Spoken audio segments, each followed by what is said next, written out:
So during that first year, the stock dropped down to what was then $1 a share. My mother thought we were going to go bankrupt. And then we're trading, as of today, well over 5,000. Welcome to the Logan Bartlett Show. On this episode, what you're going to hear is a conversation I have with CEO of Booking Holdings, Glenn Fogel. Now, Bookings, people probably know from one of their notable brands, Booking.com, but under their portfolio, they also have Priceline, Kayak, OpenTable, and a host of other businesses. Glenn and I have a great discussion about how Booking has grown into a $170 billion plus business. We talk about the challenges that they faced over the years, everything from tsunamis to wars to a global pandemic to post 9/11 and all the different things that have impacted travel over the course of the last 20 years. We also talk about their acquisition strategy, including the acquisition of Booking.com, which is now their namesake, and how it's grown into 90% of the revenue for the overall company. Finally, we talk about how AI is going to impact travel, both from a user standpoint as well as for the business that is Booking. The ultimate goal, of course, is recreating that human travel agent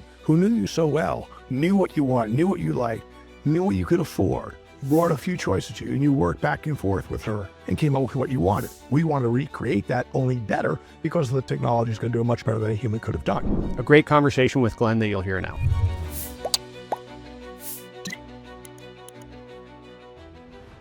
Glenn, thanks for doing this. Well, thanks for having me. It's a pleasure to connect. I've studied your business and how you've built it out over the years. So I have a bunch of different questions to go through. But maybe for people that know some of your properties or know Booking at a high level, can you get just a quick synopsis of what is Booking and maybe how the business came together?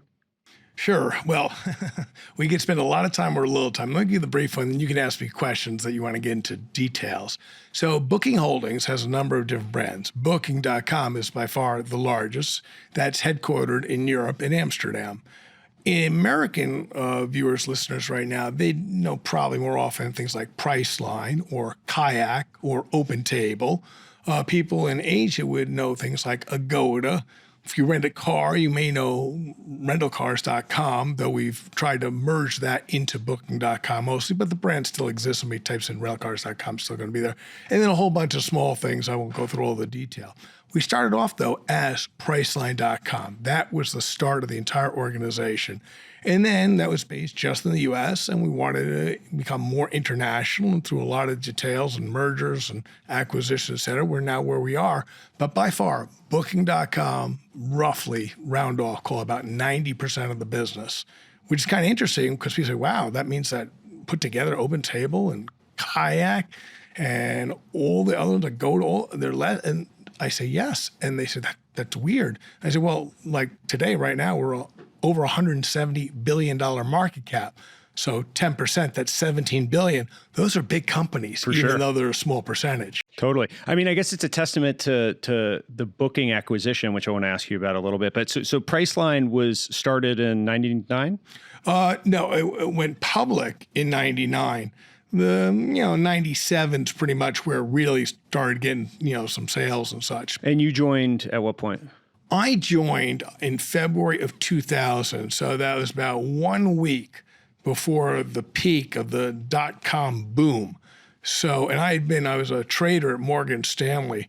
And I always like to say that I top-ticked that trade going long internet a week before the NASDAQ peak, which proved that I should leave my job as a trader at Morgan Stanley because I clearly don't know how to trade. The risk adjustment on that one. Yeah, right. Well, if you're right over a long enough period of time. So I could say I was right. I was just too early, which in the trading floor, that's another way to say I was wrong. Yeah, wrong and early are the same. But exactly. if you stay at a company long enough, things can prove out pretty beneficial. I'm curious, what was the impetus or what made you jump on with Priceline? What drew you there? So I wasn't thrilled with what I was doing as a trader. I was working for a Wall Street legend, but to me, it just wasn't that interesting. It was Barton Biggs, and he was running about $16 billion. And it was, as a trader on a buy side all along, and really what I'm just trying to do is execute Barton's thoughts well. And I had previously had a number of different careers. I had been an investment banker, and my clients were airlines. So I knew a little bit about the airline business. And before that, I had actually been an IT person. I started my career in IT, and so I had some knowledge about technology. I had some knowledge about the airline industry. I knew a little bit about trading, which didn't come that much. And then this company, Priceline, was looking for somebody to be in charge of corporate development. And it was the .com boom. Everybody's internet's going to go to the moon. And it's 99. So I interview and I get the job offer. I said, okay, I just want to wait for my bonus. Bonus could get paid in February and I'll leave and come over. And I came over and like you said, it worked out in the end. Totally. Over a long enough period. Priceline was one of the hottest internet stocks. Oh, incredible. When it went public in 99, and that was before I joined, but in a few days, it was worth $33 billion, which back then was real money, which is crazy.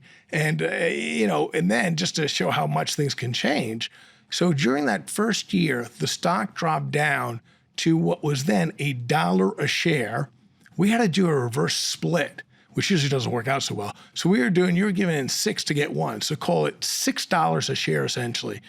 And even my mother thought we were going to go bankrupt. And then, today we're trading, as of today, well over 5,000.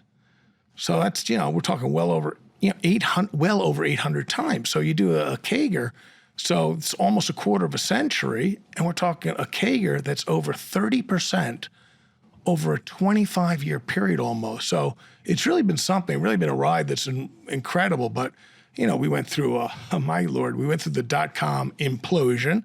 And then, of course, we had the great financial crisis. I'll get through that one. Well, you even had, after the .com, you had 9/11, right? Well, 9/11, right. As a travel business. Forgot that one where, the good thing about 9/11 is that you get the experience of having negative revenue because more people are refunding than getting new revenue. It prepared you for COVID. Exactly. That's the point. And then after we had the great financial crisis, we had the Euro crisis. Of course, that was big for us in Europe. We had a couple tsunamis, 2 tsunamis. You had the one in the Indian Ocean was a bad one, the Crisis one. Then you had the bad one in Japan that caused all that problem.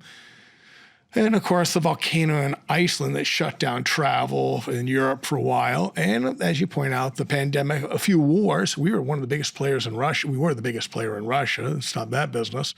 So, again, volatile industry. But there's one thing, though, that is absolutely true, and that is no matter how bad it may seem at the time, travel is going to come back.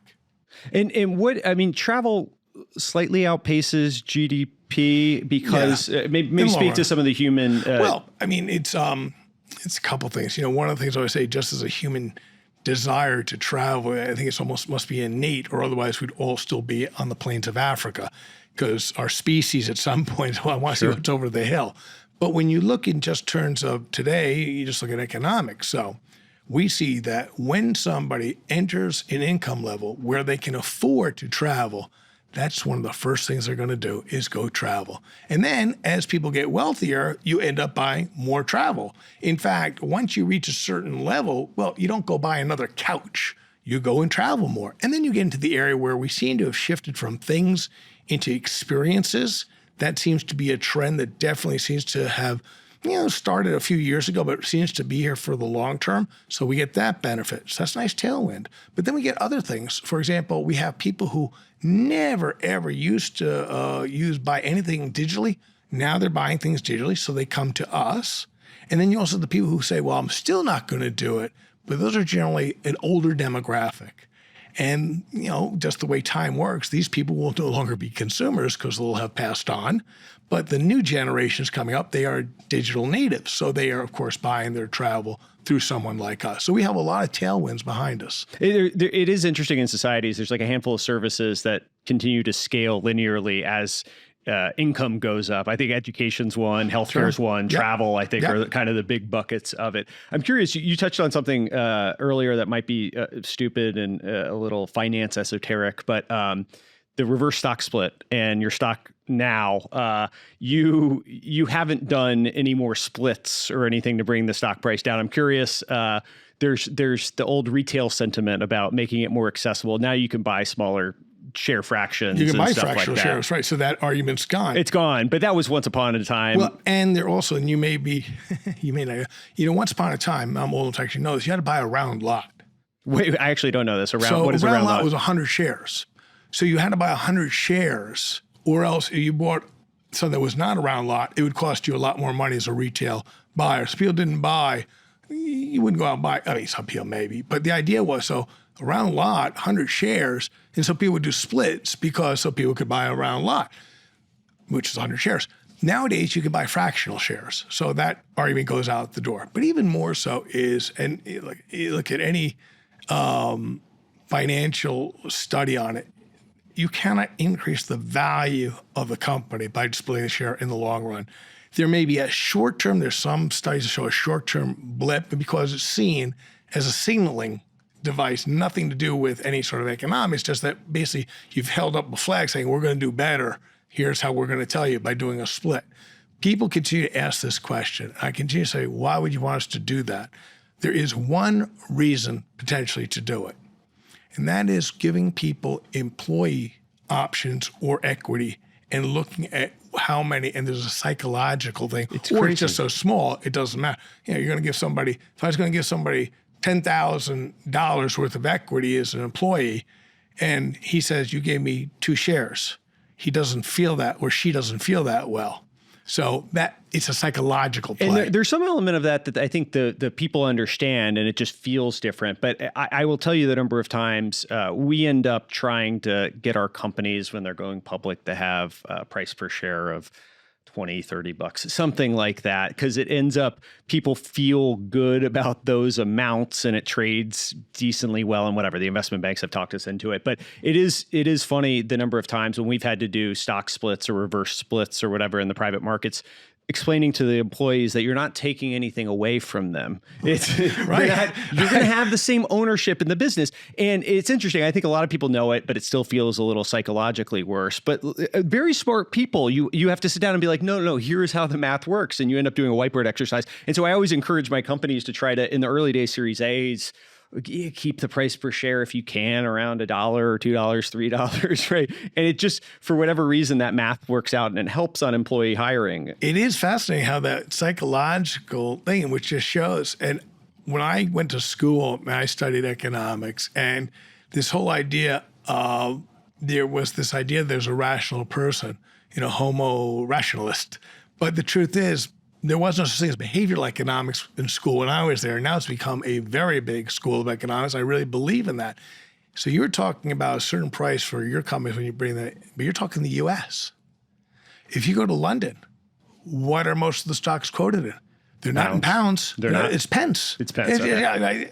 So it's just what the socialization of what seems normal or not. Well, then you get the cultural elements of different people valuing stock and options differently. And I had a French company once upon a time, and you couldn't convince, like they didn't value the ownership in the business at all because there wasn't a culture of seeing the upside. Very true. Now that's changed, I think. You still see elements of it. Yeah. There are different cultures that value, and there are also different levels. And it's interesting where you'll get your more senior managers who are more knowledgeable and are more interested in equity and in terms of trying to improve it, but you'll get more of the rank and file who say, thank you very much, but I would prefer to have more of my paycheck. Sure. Yeah, for sure.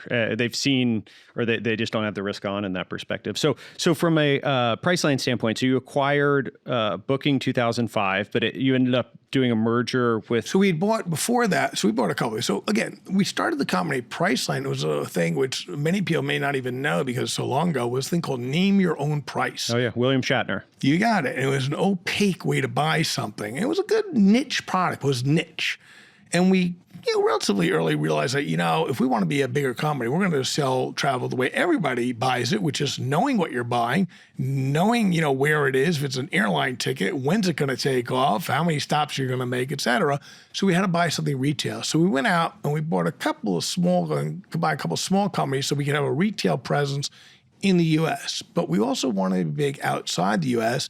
And the only thing we had outside the U.S. was we had a thing called Priceline Europe, which I was running at the time, and which is one of the craziest things because somebody in the U.S. may be willing to say, look, if I can get a big amount of savings by buying a flight, I don't know when it's taking off, I don't know when it's landing, I don't know if we're going to make a stop somewhere, but I'll do it to save the money because in the U.S., many cities, you have to make a stop anyway, the hub and spoke system. But in Europe, to try and do that and say, listen, I'm going to give you a great deal from London to Paris, going to see you 50%, and you have Ryanair that's going to charge you 10 pounds to go. So you're going to save me 50%, 5 pounds, but I may end up in Frankfurt first? No, thank you. I'll just take the direct. Not a good idea. So this is 2002, 2003. I'm going over trying to figure out, boy, how are we going to run? What are we going to? I found these young people just out of school, real smart people out of Cambridge. And they had a company called Active Hotels that sold just hotels, but it sold hotels the old-fashioned way. They told you what the hotel was, the name, where it was, and how much it was going to cost. You didn't have to bid for it under the name your own price method. And we were able to have a good relationship, and they liked us, we liked them. But then they decided, because they had outside investors, we'll have to do an auction anyway. They hired UBS, and we didn't have the highest price.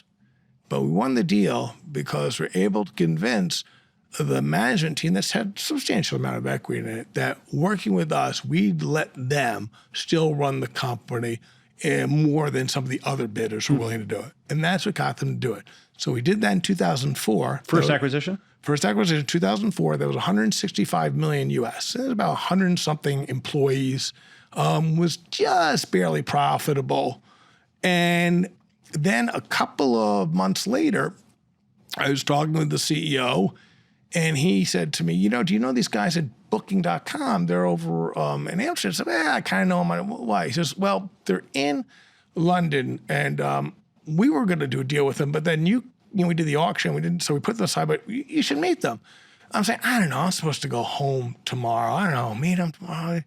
And then I thought, oh, okay. So I call my wife and I say, look, honey, I'm not coming home. I got to meet this. I'll be home the next day, no problem. And I go and I meet the people at Booking.com who were there for a big travel conference called World Travel Mark. And I thought, whoa, this is very interesting. These guys are onto something because it looked like hand in glove. Active Hotels in the UK, Booking.com in Europe, same model, very much so. I said, "Ooh, this is great." So I say to the guys in the meeting, I say, I'm very interested in this. I'd like to meet you some more. When may that happen? They said, what about tomorrow?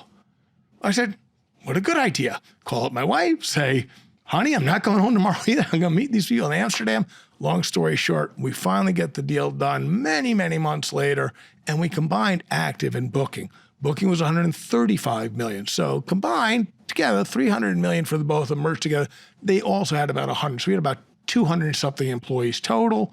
Booking was losing a lot of money, very cash flow negative at the time. And the reason was because both they and Active Hotel worked on something known as the agency method. And the agency method was you booked the hotel, but you didn't pay Active Hotels or Booking.com. You waited until you showed up at the hotel and you paid the hotel. Then sometime later, the hotel would send us our commission. Now, that's a cash flow problem because you're not getting paid till a long way down the road. But if you put ads into Google, they want their money now. So the faster you grow, the worse your cash flow was. Luckily, we had some cash, and that was part of it. But look, it all worked out well. So at the time, was that like going back to that agency model, which was the way it was once done with travel agents? Yeah, yes and no. There was both the agency model, which we just described. There's also the merchant model, where your credit card was charged immediately, even though you may not be traveling for many, many months. It didn't matter. That's the way it was done. For a tour operator, that was the way that was done. So there were two models. The Priceline, name your own price method, that was done on the merchant basis. And essentially, your card was charged as soon as we said you won the bid. You got it. That was done. So the two ways, but there's certainly very different cash flow. The merchant model, you get to keep the cash. You hand it over to the supplier way down the road. In fact, back in the day, back in that time, turn of the century, you had people who were not handing money over to the suppliers until long after the travel had occurred. Therefore, the hoteliers, for example, liked our model much better because they got the cash sooner. Yeah. So how did that, was that a big insight or leaning into that model? Was that one of the things that helped, obviously great execution, brand, all that stuff? Well, yeah, it helped develop relationships with hoteliers because they wanted the cash. But it was something, it didn't really work well for a lot of companies because when you did the agency model, especially in the US, the hotels were not paying the commissions. Even though they were supposed to, they just wouldn't do it. or they'd forget to do, or it just, systems didn't work. They said, I'm not paying you. I don't see this reservation. So it was a thing that a lot of people didn't really like so much. People liked the merchant model, the distributors, because they got the money first. It's something that helped us develop relationships with the hotels and get them on board quickly. No risk to them. We said, sign up with us. You don't have to pay us any money until we put a head in your bed. Then send us the money later. So do you remember market cap? Those two were 300 million roughly. Combined. How big was Priceline at the time? But very volatile. Yeah, very volatile. Do you remember roughly what percentage of the company? About $1 billion round off. It was about $1 billion. So a third of the business was. Yeah, and there were times we would have been less. Got it. Okay, so and I assume it was kind of a mix of cash and stock. No, it was all cash. It was all cash. All cash. Oh, interesting. All cash, but and this is also an intricate thing. One of the things a lot of people were involved in this, but it was a really smart thing to come up with, is providing the incentive to the founders to make sure they still had skin in the game. Because one of the worst things to do would have been, okay, we're going to buy this company. We don't know how to run it. I'm in London. I'm going back and forth to London. I don't know how to run this thing. We have the people who are building this thing. They know how to do it. They're great. We're buying because they're good. Why would we want them to leave? We want them to stay.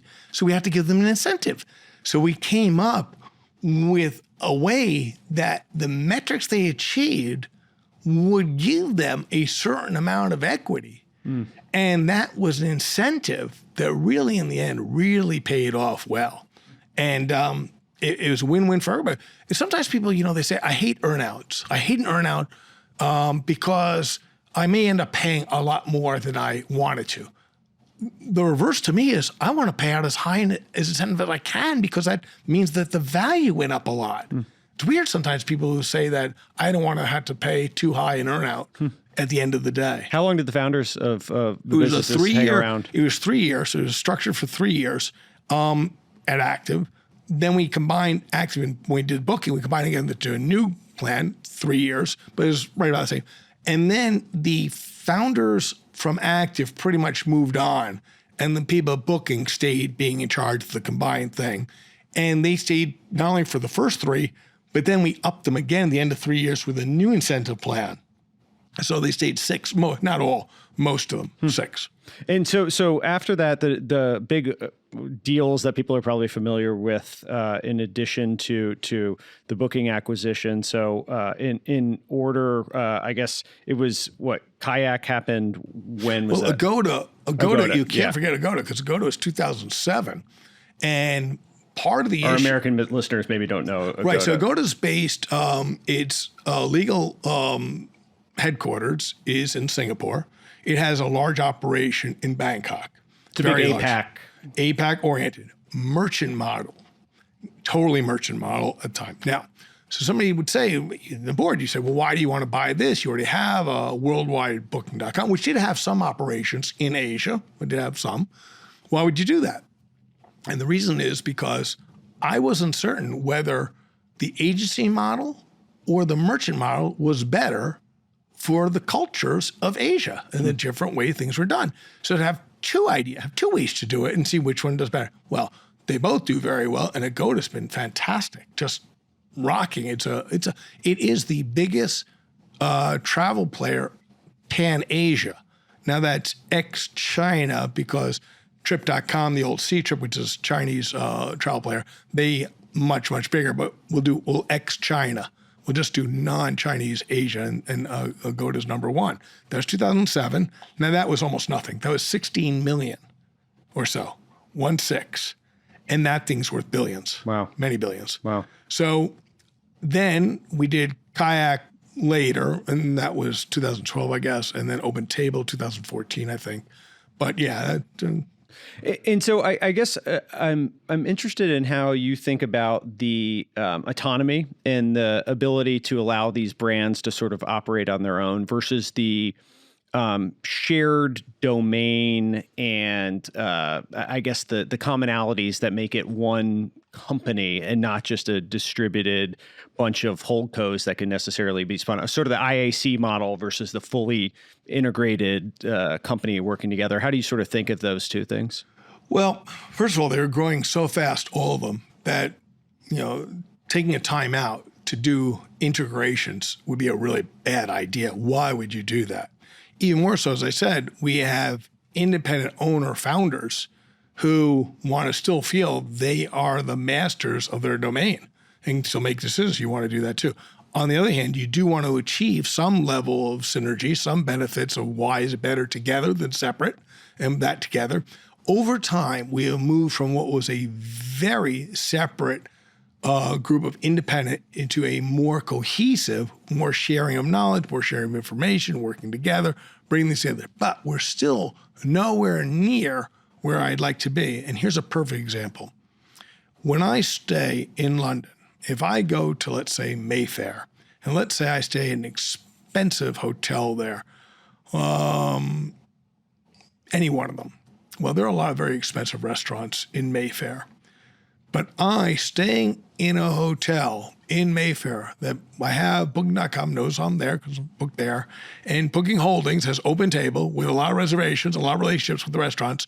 There's nothing happening there. There's no offer coming from a restaurateur saying, Mr. Fogel, we see you're in London. Would we convince you to come over to our nice, fine restaurant? And we have a wonderful, wonderful offer on Cabernets.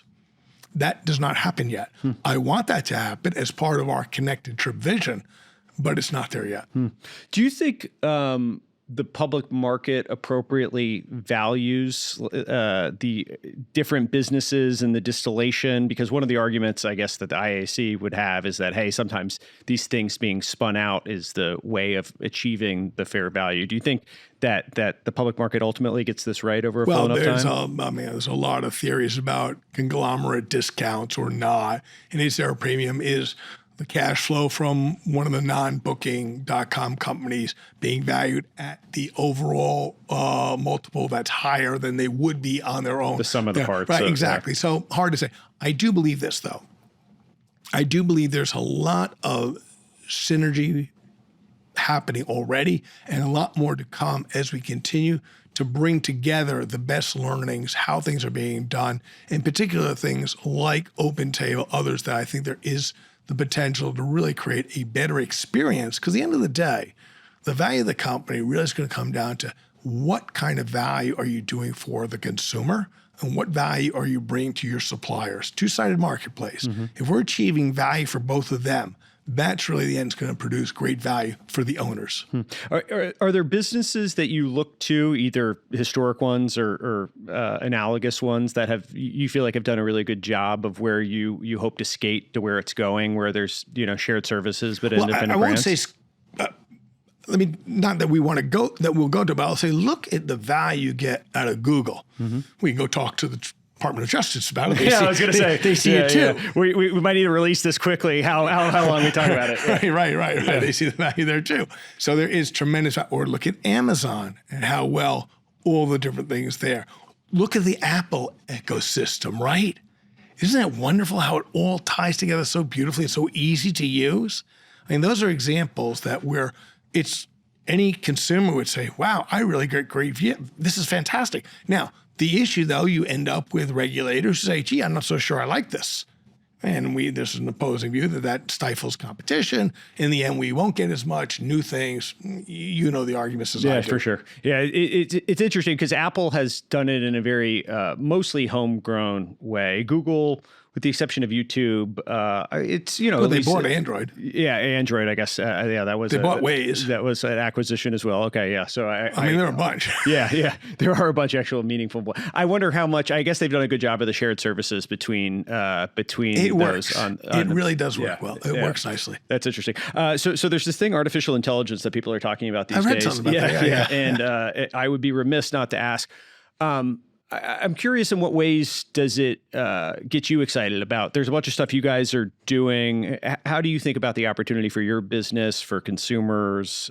Maybe a quick spot or advertisement for some of the stuff you guys are doing around this area. Definitely. Look, AI is an old term from a long time ago. Even when I was working as a trader at Morgan Stanley, and we had people who were creating neural networks to try and come up with different types of trading algorithms and such. So this is old stuff.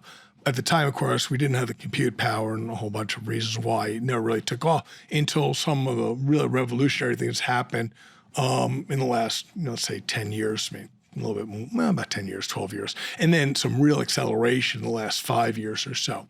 And now we're into the whole world of large language models and Gen AI and all possible. Long story short, we absolutely believe that this is transformational. The world will be better. Society is going to change for the better. And we're really looking forward to it. Now, the things that we bring to the table, things that we can do that we believe are helpful is things that we just started very early stage. So Booking.com, we have a thing called our AI trip planner. And basically, you're having a natural conversation in a chatbot where you are putting out what you want to do and it's working back and forth. The ultimate goal, of course, is recreating that human travel agent who knew you so well, knew what you wanted, knew what you liked, knew what you could afford, brought a few choices to you, and you worked back and forth with her and came up with what you wanted. We want to recreate that only better because the technology is going to do it much better than a human could have done. That's one. Even more important is using all the ability of us to know where the problems may be coming and solve that problem before it happens, or at least offer a great solution right away.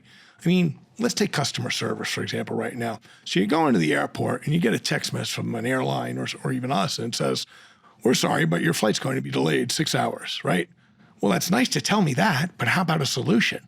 Now, what the airline's not going to do and say, "Oh, and by the way, we have a competitor who's got the flight going to the same airport or the same city in 3 hours, but we're not going to offer that to you."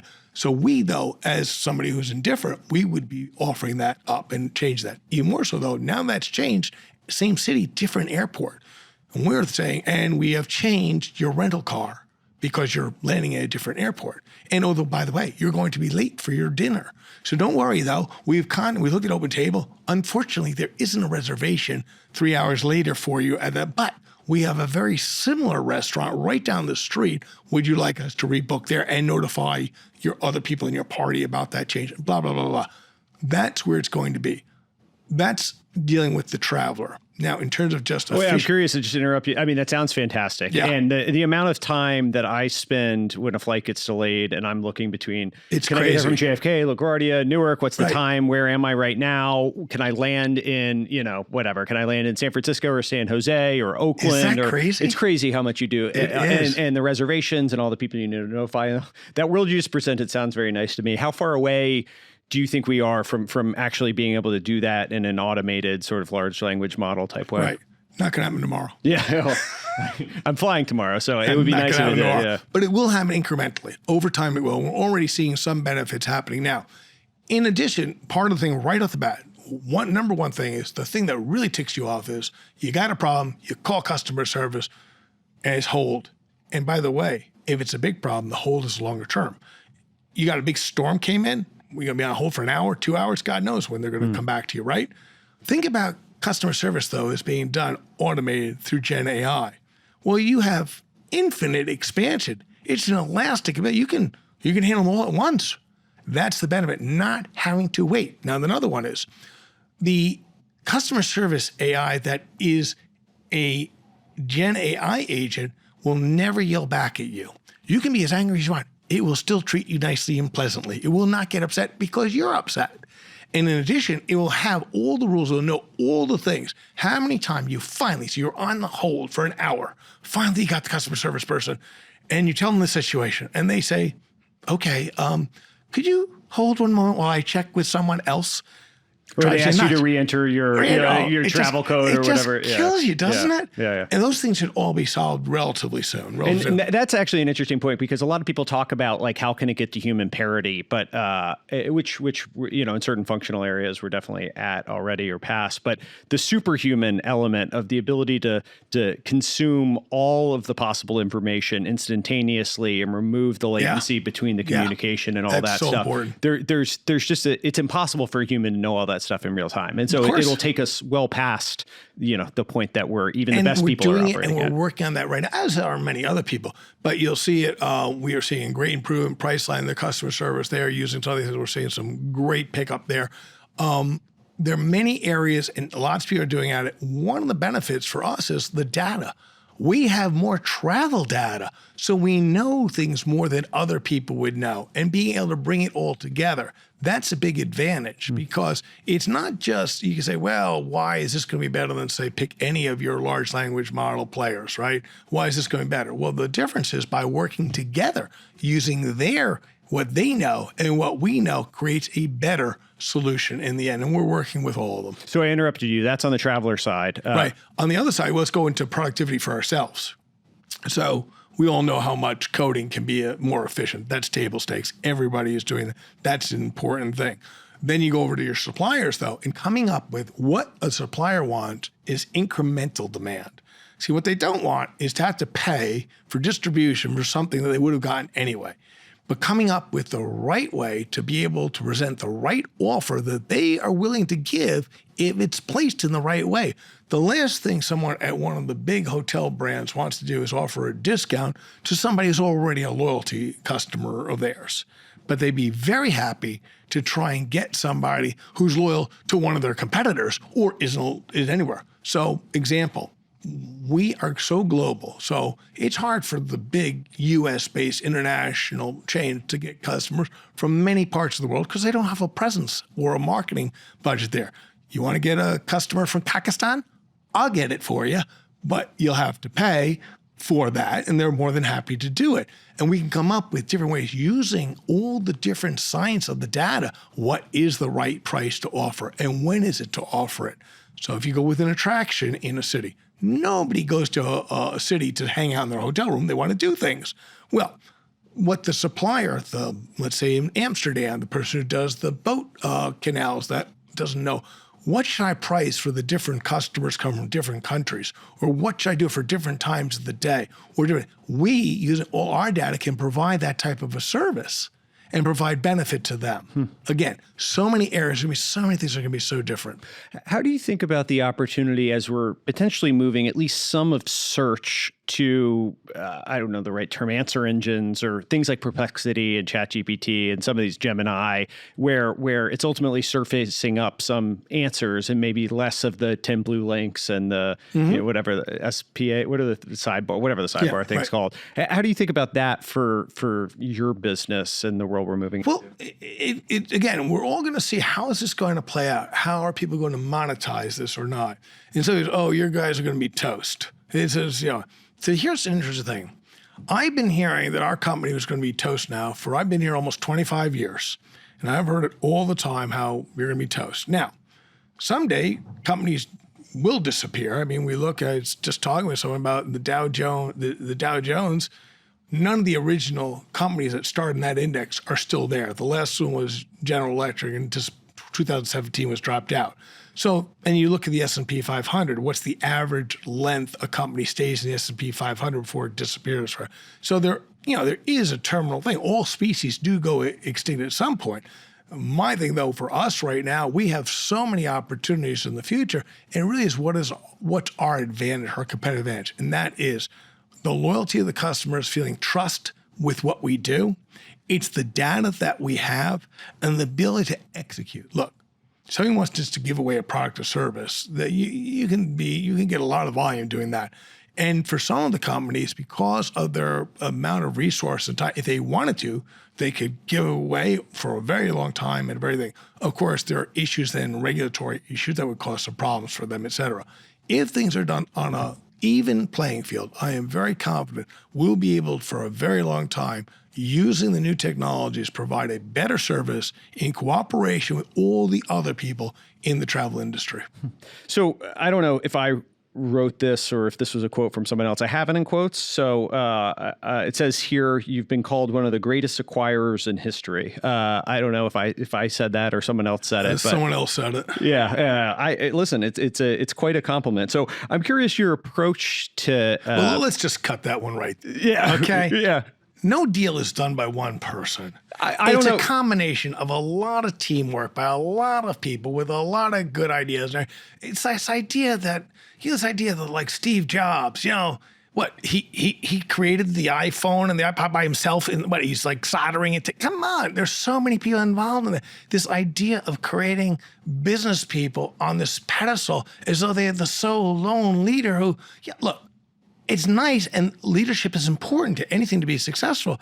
But you got to speak the truth, which is nothing gets done that's not done by a team. Well, so you have a team of amazing people that have done fantastic acquisitions, of which you've shepherded quite a few. I'm curious your approach to M&A. We talked about earlier some of the incentives and how you thought about it, but are you constantly evaluating opportunities? Is this a rhythm that you like being in on a daily, weekly basis? Is it opportunistic? Me, not as much. Being a CEO of Booking.com and Booking Holdings, I don't have the time, but I have a very good person who does it, Todd Henricks, who's been with me for a very long time. He was a banker.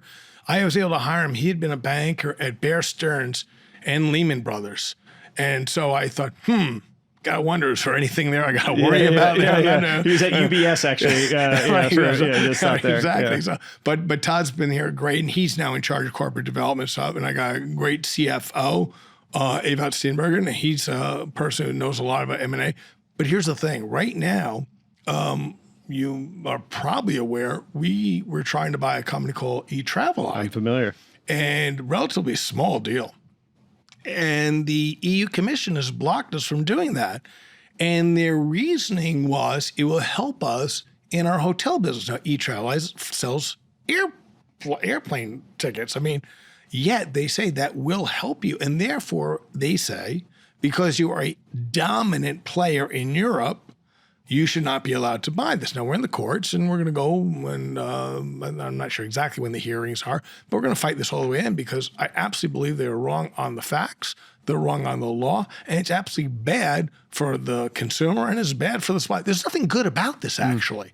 But it's, this got to work within the constraints of the law, and this is a legal case that we have to go through. So right now, it's more difficult for us to do M&A because of that case. We'll see how it plays out. Well, I want to ask about regulation here in a second, but I guess as you think about the characteristics that have made successful deals for you, are there certain things that stand out as, hey, anytime we've done a really successful deal, it's had these characteristics, and anytime a deal's failed, it's had these? Or is that too simplistic? What someone that's listening and maybe thinking about an acquisition for the first time, or maybe they made a bad one, what are some of the things that you've learned that you would impart? I saw a couple of random thoughts on this.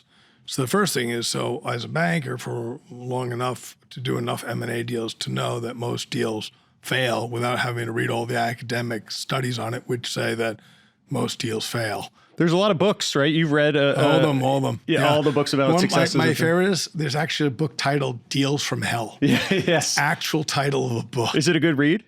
It's a fun read. Yeah. Okay. I mean, there's so many. God, there's so many. The Synergy Myth was another book. There's so many. And here's the thing. So we know factually that most deals are bad for the acquirer. Okay, now you start thinking, well, why? Is there a pattern? Because human beings love pattern recognition. So your question started, is there a pattern on the good side or not? And is the sample large enough to be able to actually read something about it? But of course, the world's always changed. So even if you did identify the pattern was good, it was good then, is it still good now or not? At the end of the day, the thing that's really important is, do you believe in the people? Are those people capable of taking the company beyond where it is right now in a way that it'll do something that you believe is worth the premium you're going to have to pay to acquire it? One. The other one is that if it's not a people-driven thing, if it's just an asset, you're a coal miner and you're buying another mine, how much coal is there in the mine? Do you really believe or not? That's still left to be mined. Those are two ways to do it. Our business obviously is a travel. Travel is a service-oriented. It's really the people at the end of the day. And it's worked out well enough, but we've gotten it wrong. We bought a company. I won't go too much details. We bought a company, and the person absolutely said they wanted to stay on. They want to help build this thing. They want to be really good. And I don't think the ink was even dry before I don't think I want to stay, actually. Thank you very much for playing. Even though there was a big incentive to stay, but you give someone enough, they have other choices. And so, you're going to get fooled by some people some of the time. Again, it's a game of probabilities. You hope that you're right more times than you're wrong, or at least the times you're right give you enough value that it overpowers the times you're wrong and the amount you lost. So you actually, I mean, similar to, I guess, my business, but the power law of the ones that work, those need to outstrip materially any of the other ones that fail? It's a little different, though, for us because we are not a VC.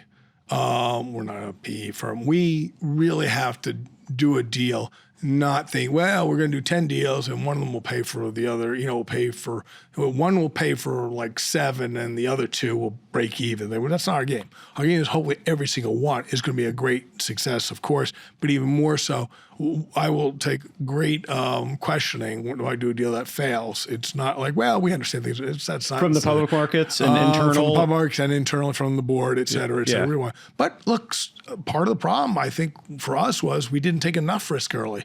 When you look at, we did not have a deal that went south until far into the time that I was running corporate development. And perhaps I was just too conservative.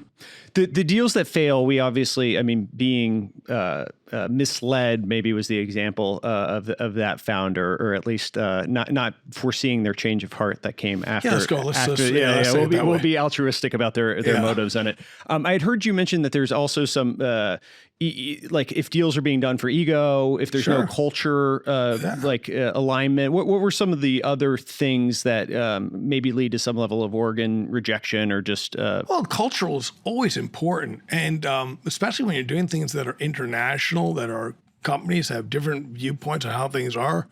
What's important to other ones, trying to get people aligned, that's a big issue. A lot of deals fail because of a mismatch in culture, and it's just really hard to turn that other company into the culture you want. Culture, everyone acknowledges this is important, but it does feel at times ethereal, and it's sort of hard to put your finger on it. I guess when you're assessing these, no, I don't find it that hard. So I'm curious. So when you're assessing 2 different cultures, and will they be simpatico in some ways within booking? Let me give you an example. One of the things I loved about Active Hotel. So we were, I'll use a polite word, we were very frugal at Priceline, extremely frugal, because we had almost no cash at one point. So you learn to be very, very, near-death experiences will change your mind. When I first went and visited Active Hotels, I said, I'm not sure, but I think they may be breaking the fire code because there are too many people in this floor, and everybody's crammed together like a rabbit. But I liked it, not because I thought maybe they were breaking the fire code, but because they were cheap. They were incredibly cheap. That's a culture. I like that. You go to another company, and they have beautiful offices. Well, that can cause you a problem. But here's the interesting thing. So when I went and visited Agoda for the first time, they were one of the most expensive offices in Bangkok. And I was thinking, this is interesting, until I spoke with the founders about it. And they were telling me, look, here's why we do this. Because it makes us seem real. We're able to get great talent because we look like a real company, a big, successful company that we're in this big tower in Bangkok. So for them, it actually made sense. And I was okay with that. Different cultures, different things, different happening. That's an important thing, though. It's just examples of things you really have to think about. When you're involved in a bunch of different geos like that, how do you think about what the shared cultural framework of booking like across the board is? And when you do all hands or things like that across all these different properties that have very different cultures and incentives and all that, are there a handful of shared values, or do you sort of let people operate independently? There are both. There are individual things there. Some of the shared things are ethics right off the bat. And this is really important when you're operating globally, because, and let's just, again, speak honestly and openly about the way the world works. Some parts of the world treat certain things as okay to do, where in other parts of the world, those things are not okay to do. And the U.S. has some very strict rules and laws about these things, about bribery. In fact, something very recent, we just saw probably yesterday, a very wealthy person's been charged with an extreme bribery case. These things are no-go. I don't care that, in your country, this is how we do business. No, we don't do business that way. It's something I learned when I had my first job at Morgan Stanley. And it was one of the very early days they were talking about the company. And they said, and I don't know who said it first, it's probably from long ago, but they said, we would rather lose money than reputation. That's really important. And that's something to force through. Other things will be individual because like if you're, let's say, an American football team, and I always have, if I say football, I got to put American in front of it so we know what we're talking about. But, the defense is going to have their culture and the way and the offense is going to have different, special teams going to have another thing. That's okay, but they all believe in winning the game. It's more important to win the game than for the offense to just score lots of points. That is how you win the game. But what the mindset has to be at the group has to be, we are one company. And that's something that's taking time. We're still working to make sure everybody understands, you may be wearing the jersey of this particular brand, but your higher need is to be successful for the whole company. We have one set of owners. All the owners care about is the success of Booking Holdings, not any of the individual brands. When you acquired these different businesses, they've almost all stood on their own with the acquired brand persisting. Is that fairly to start? Have you brought some back into? Well, rentalcars.com.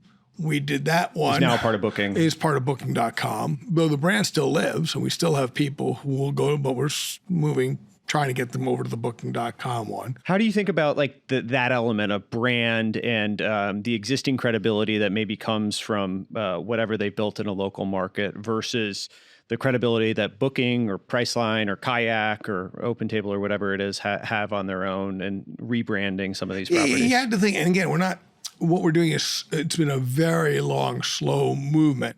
And what you don't want to do is destroy value. People who know the rentalcars.com brand and have loved it and go to it, you don't want to then lose those customers. You have to do it very gradually, very slowly moving it over.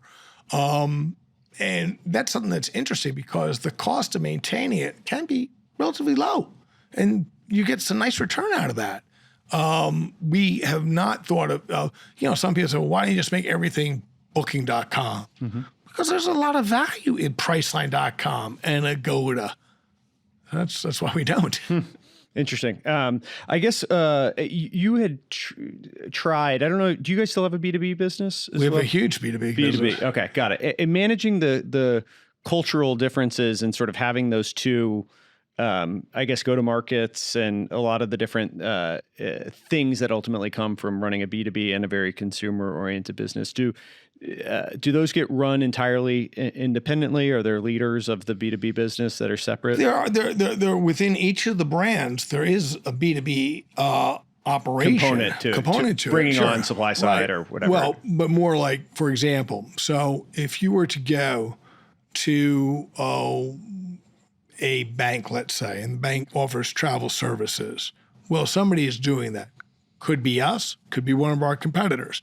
We have a unit, their job, let's call it strategic partnerships. Their job is out there pitching our services to third parties for us to power the travel for them. That's the B2B section that I think you're talking about. And once upon a time, you made maybe an acquisition in sort of the software back-end space for hotels. Is that right? Well, a long time ago, we made one in a Barcelona company, a very, very small one. Yeah. This was the founder that's now Travel Perk, right? Exactly. Yeah. Okay. Yes. Got it. And so I'm curious, like the learning of that in trying to manage a software company, I guess, not B2B. Right. Well, first I had to compliment you on your research. Thank you. Yeah, that is very impressive. Yeah, the deep cuts of all this. Yeah. Not a lot of people would have seen that one. Yeah. Just wait till the stuff below the waterline. Yeah. Avi's a great guy. Yeah. And we parted on very good terms. And part of it was within Booking.com. And he couldn't get the attention and the resources. And we were just going so fast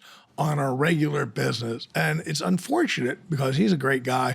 And I do believe he's offering a great service. And it would have been lovely if that had been part of the business. We'd be able to grow that. But you can only do so many things in a day. Do you think that could have worked as an independent business? Like had it stayed an independent brand within? Yeah, I think it would have been a better thing to have done. Yeah, probably would have been. But it's amazing how much hindsight's 2020. You learn, yeah, exactly. You have perfect fidelity on all this stuff. Yeah. You started to allude to some of the regulatory environment earlier. I'm curious if you had a magic wand or your druthers about how all this stuff could play out. Do you see solutions that are within grasp that people just aren't paying attention to in the complexity of some of these elements of antitrust law? Not even talking about your specific issue, but more generally, this is a hot topic with. Yeah, it really is. And I think most people have good intentions, and they're trying to create what is best for society, for the thing. If you're a government regulator, I hope that most people there are trying to come up with a way that they believe that this will improve our overall society. And we work in a market economy, and some people believe that this would be better if we could shape it using these kinds of rules and regulations. The problem is, though, a lot of times people are just not aware enough of how the market really works. And when you go in conversations with regulators, and I'm speaking specifically for me and others, but I imagine it's pretty much across the board, is you learn that the people who are making the rules really don't know your business or industry nearly as well as they need to try and make these decisions. It's kind of like unfortunate. And I know of examples where governments have wanted to start an action. The company that would be the object of this action have gone and explained to the regulator how this business works, and then they're like, oh, never mind. It's like, really? How did you not know this before you were ready to start a regulation? You go into many things, and I got such abuse because there was a headline in the FT. I was speaking at a conference, and I was talking about smart regulations and dumb regulations. I'll put that in quotes. And of course, the headline was Fogel objects to dumb regulations. Really? But I'll give you some examples. So for a very long time, the rule has been that commercial pilots should not be flying after 65. Now, what's the reason? Well, the reason is they believe that we want to have safety. So who's against safety? We're all for safety. But is that the right regulation to help improve safety, especially if the regulation came out many decades ago? A 65-year-old is very different now than a 65 from 40 or 50 years ago. Totally. One. Two, don't we really want to test, is that person healthy enough and capable enough to be able to fly a plane or not? And that should be the test. So we should be coming out with regulations that are smart regulations that actually achieve the goal in a more efficient way than a blunt instrument that says after 65, you got to retire, which is not so, especially when there was a shortage of pilots. And that's just one small example. We can come up with a whole bunch of other ones. I mean, it totally makes sense, and I too do not object to safety. So put me on the pro safety. Yeah, exactly. Who's against it? Yeah, motherhood and apple pie and safety. But I'm curious. I guess I haven't thought this through. But as you think about like these smart regulations, do you end up when we think about something like that, inevitably we then end up with some tests that someone needs to pass. Right. And of course, why not? And then, so is that the better solution? Well, in all this? Again, I'm not a pilot. I've never been a pilot, but we do know that pilots. Let's use this as an illustrative example. We do know that pilots are being trained all the time in the simulator, right? So how hard would it be to set up a test in the simulator? Okay, let's see how you handle these issues or not. Yeah. Do you handle it quick enough, fast enough, or not? And then that should be able to say, okay, you passed, you're good. Versus the way 65 just makes zero sense to me. Yeah, whenever I hear, I mean, it makes so much sense. Like, let's have some test. But then I remember a story from, I think it was 96, 97, 98. The government came out with like a interoperable bill that like, hey, all the systems need to be able to talk to each other. And so it ended up getting codified all the way down into law as they actually went into a specific framework that predated APIs of like how these things, I don't know, COBOL systems, how they need to be able to talk to one another. And obviously the technology went way past that. And so we still have systems that need to keep up because of this regulation that happened 30 years ago. And it wasn't even the intention. The intention was just interoperability, but the way it got codified was. And so I guess when we're talking about this example, I worry about the test because we're going to end up with some arcane, I guess it's better than the age better rule. than what age rule. And again, you want to have to be able to move and change, et cetera. But you're absolutely right on that. And what we see so many times is people fighting the last war. Yeah. So when we think about we talk about this in the digital world and such, and we think about, okay, remember IBM? That antitrust case went on for, I don't know, a decade, maybe more than a decade, right? Because they felt that IBM was too powerful, too dominant. But of course, the market forces made IBM much more so than ended up with the regulators trying to destroy IBM. Look at Microsoft. Look what they did. Oh, Microsoft's too powerful, right? Well, in the end, they're back up now, but other forces came in and market forces changed. We had Google and all Apple. So again, I worry sometimes that we have regulators who are always fighting the last war and coming up with ways to deal with problems that were in the past that the market's going to correct in the future. And do we really need all the energy and effort and inefficiencies that come from this or not? It's interesting. I guess as we think about, I mean, you're living this business every day, and I'm curious from a business travel standpoint and what you're seeing from a trends that we're now, I guess, what is it? We're 4.5 years post the original outbreak of COVID, and we went through almost five, and we went. Well, I guess some people would say it is 5. We're in November. November. Some people would say actually we're 5. Depending on where and when to patient zero. Yeah, when the lab leak happened. Yeah. Right. So as you think about like the what has persisted, both within booking as a business, but then also as you look out on the broader travel landscape, are there any trends or things you've seen on the business and consumer side that you think we're in a steady state of what it's going to look like going forward? It certainly changed a bit. One of the interesting things is the blending of business and consumer, because the issue of not everybody working from a workplace 5 days a week, 2 days off, and then you get a holiday, and then you go travel for your holiday, where now we have a not insignificant number of people who will work on Friday from someplace else. And so you'll have the 3-day or 4-day weekends where people are going somewhere else. They will get some work done and perhaps hopefully what they're supposed to get done, hopefully. That's a change certainly from pre-pandemic, which is a difference and helps travel. Going forward, I think we'll see even more of this. Sure, lots of people say everybody should be back in the office 5 days a week. And for some industries, that'll work out okay. And certainly for people who are in certain jobs where you have to be there. I mean, let's face it, it's you can't do meat packing from your home. You're not allowed to do that. Yes, right. The robots aren't there yet. Yeah, exactly. So, but for many people, they are going to take advantage of this and they do travel. And so that's a good trend for the travel industry. One on the flip side, though, that some people will talk about a trend, which has started before the pandemic and now is coming back very strong, is over-tourism. And what are we going to do about that?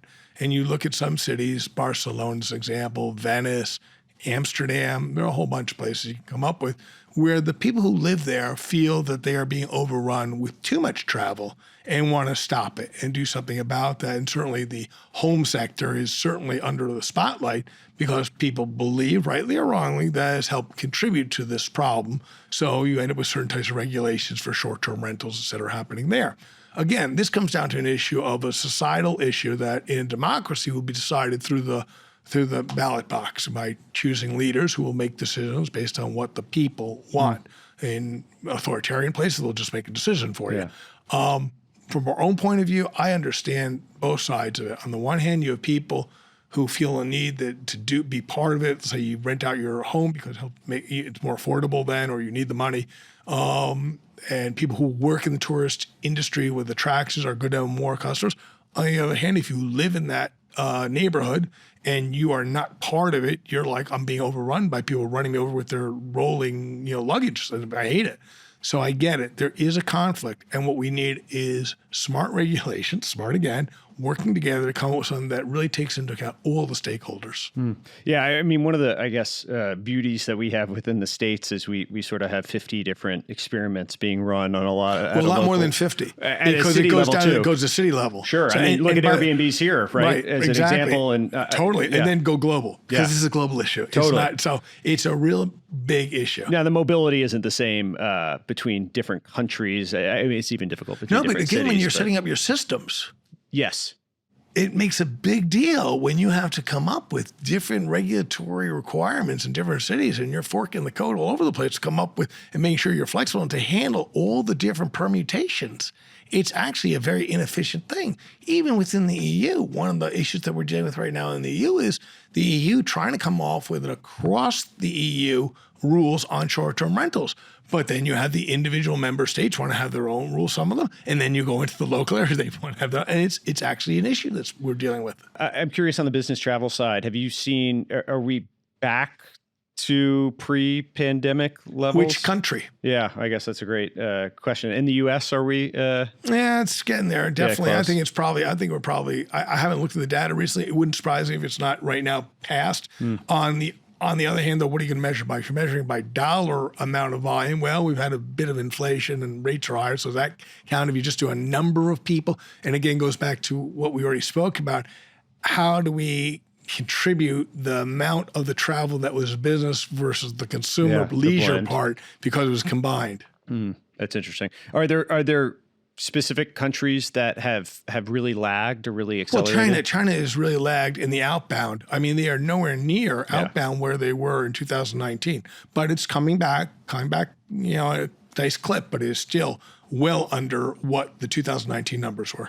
I'm curious from an operating standpoint. We talked about the blending of work and travel and whether or not people are getting work done on Fridays. Where have you guys landed on in person, remote? Are you guys? Yeah. So in all of our brands, which have different rules, and we let them set up, all of them have now a blended type thing. But here's something that's very interesting. So in Europe, in the Netherlands, for example, because of the privacy rules and working with our works council and such, we can't mandate come back 5 days a week, nor can we measure how many people are coming on different days individually. We have put out for our Booking.com company, we strongly suggest that you show up for 40% of the time, okay? So 2 days a week. Or during the month, you can break it up however you want. Here's the interesting thing about that, though. I can't measure who's showing up, not at all. So if somebody hasn't shown up for 4 or 5 months, I cannot then go and talk to that person and say, hey, why aren't you showing up? Because privacy rules said it, we can't do that. So you can't measure it at an individual level, but can their manager observe that they're not in for 6 months at a time? The manager would probably know from that, but we can't do anything about it. But they can't say, I mean, I guess there's practical ways that we're going to have a meeting at the lunch place around the corner. Right, exactly. And but my point about it is that different cultures, different ways, and you have to understand that if you're going to do business in that part of the world, you have to understand what the culture, deal with all the complexities. Deal with how are things done there. Don't try and force your U.S.-centric mind on a non-U.S. Well, I heard you say that one of the big failings, I don't know if you did or you observed, was bringing Americans over to run a European. Yeah, both. I've observed it and I'm aware of it. Yeah, I'm familiar with that. Yeah, because you need leadership within the local markets. It's an absolute. Of course, obviously, there are lots of great examples of people of cross culture and have been extremely successful. In fact, you interviewed the current leader of Snowflake. Yes. And the former leader, Frank Slootman. Yes. Dutchman, very successful in the U.S. So let's not, again, there are people who are able to cross-call and do great jobs. But he's the most American Dutchman you ever met. As a general rule, though, I would say that it's harder for somebody who doesn't know the territory. Yes, I can imagine. So one of the things in dealing with these crises is, I guess you've for better or for worse, you've been through a bunch that we talked about earlier. I'm curious, I mean, the adage you said is that travel ultimately recovers, which I think is probably a good horizon to look out on and know this too shall pass. But for people that are maybe in different markets, different business types and all that, and they're maybe in some existential crisis, whatever it is, are there things that you would impart on how to be a leader through those periods of time? Well, yes, but there are obvious ones. I think I'm not going to give any great knowledge that people don't know, which is in case of crisis, staying calm is a good idea. Yes. Yeah, that's one. 2, be optimistic, because if you're going to be all is lost, it's really going to be hard for people you're leading to feel good about the future. Yeah. So even if you don't feel it, you don't feel it, you got to at least not be the person like, run away, run away. That's not a good look. Yeah. It's not going to help you get to where you got to do. And also realize that most of the time it's not as bad as you think it is. And things, this too shall pass is, generally is true. Sometimes it doesn't. Sometimes it doesn't work out. Sometimes ships do sink, companies do die. But many times, you work hard at it, think calmly, you can get yourself out of the crisis and move on. And maybe there's damage and maybe there's scars, but you get to fight another day. We've had so many of these. That's why when COVID came in and many people were really, really afraid. And I'm like, okay, here's the deal, guys. We've been through SARS already. I've been in this company long enough to have been through SARS-1 when there was no travel at all going to Canada from Asia because of SARS-1. There were a lot of people who, they were like 5 years old when SARS-1. They didn't know what I was talking about, but I'd seen SARS-1. So now I'd hoped that SARS-2 was not going to be, worse, but it ended up being much, much worse, of course, globally bad. But having been through these type of cycles, having been through the global financial crisis, having been someone who was an adult during the crash of '87, you've been through a bunch of these things. It's not that bad. And again, how COVID was a horrible, horrible, horrible thing. Death, terrible, terrible damage to a lot of people, a lot of communities, a lot of economic. But I was talking with my daughter once, and she was at school, and she was first year, and had to go home in the middle of COVID started. First year of college. First year of college. She had to come home, the spring when all the colleges were shutting down. And she was feeling really, wow, this is so horrible, it's horrible. And I said, yeah, it is. It is. But there's some plaques you can go look at if you'd like. And they're the names of the people who were in college in 42 and 43 and 44 and 45. And they never got to finish. You'll get to finish. Yeah. So it's not as bad as you make it out to be. Freshman year, I will say, to sympathize with your daughter, catching at the March of your freshman year and then having to go through the next 2 years of your sophomore and junior. I mean, that's one of in the relative scheme, it doesn't compare to World War II. I agree. Sympathize. Yes. I empathize, but again, it's just maintaining perspective on the grand scheme. Perspective on things. I guess one more before we wrap. You referenced in some of the stuff I was doing in preparing for this, you referenced that you had been fired. Yeah. Yep. When was I never actually heard the specifics of when this was. I was working. I was at Kidder Peabody. He was a banker. Yeah. Kidder was a name long since forgotten. Long since forgotten, right. People. And Kidder was owned at the time by General Electric. And Jack Welch had acquired Kidder, and whether it's true or not that his stammer got worse afterwards, I have no truth, but it wouldn't surprise me. We had a couple of scandals. And eventually they said, we're getting rid of this, and it sold us to Payne Weber. And Payne Weber only really wanted the retail brokers, didn't really think it needed too many bankers. And so many of the bankers were let go. Now, I was one of the ones let go. Now, if they had let all the bankers go, you said, well, they didn't want any banking, but they didn't let all of them go. They let most of them go. So there was a hierarchy of who got let go and who didn't let go. And it was the standard Wall Street firing where it's, that day, thank you very much for playing. Please leave. There's a guy over there. He'll watch you as you fill your box with your personal items, and anything you can't fill your box with will be sent to your home. And that's a really, really shitty feeling. So one of the things is we've had to let people go. We've done RIFs. During the pandemic, we let go 25% of the people. Which, for scale, about how many people was that? Well, we were 25,000 people. 25,000 people at the time. So yeah. A lot of people. Yeah. So So one of the things, though, is knowing how that can affect people and such. It was very important from my point of view that we did this in the best way possible, is fair settlement, a fair thing that people can go on and be able to reestablish their lives. And one of the great things is we didn't let people go from Booking.com till far into 2020. It really was 2021 when it really started at the beginning. So economies had come back, so people there were other jobs to be gotten, et cetera. And that's a lot of other industries were booming actually at that point. Exactly, Right, yeah. exactly. So that's one of the things that I'm pleased with in terms of we treated people well.